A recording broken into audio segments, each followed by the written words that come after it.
Zalda har kuni bosib shug'ullanib, moldek ovqatlansanglar nima bo'ladi? Men ushbu narsani o'zimda tekshirib ko'rdim va ushbu videoda nima uchun dietasiz trenirovka behuda vaqt sarflashligini 3 ta sababini aytib o'taman.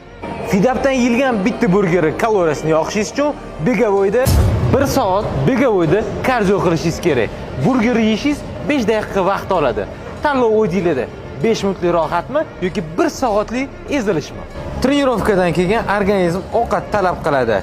Agar siz ovqatlanishingizni kontrol qila olmasangiz, ketkizganingizdan ko'ra 2 barobar ko'p yeb qo'yasiz. To'g'ri, trenirovkalar metabolizmni oshiradi, modda almashinuvini yaxshilaydi, lekin atigi kunlik 100-200 kaloriyaga. Bu bo'lsa, bitta banan yoki bitta batonchik degani. Ozish 70% ovqatlanishga va 30% trenirovkaga bog'liq. Yaxshi forma qilmoqchi bo'lsanglar, birinchi bo'lib oshxonadan ovqatlanishingizdan boshlaylar. Zaldan emas. Ozish uchun qanaqa qilib to'g'ri pitaniyan yo'lga qo'yishni bilmayotgan bo'lsangiz, kommentariyada plan so'zini yozib qoldiring va men sizga ozishga mo'ljallangan plan pitaniyan tashlab beraman.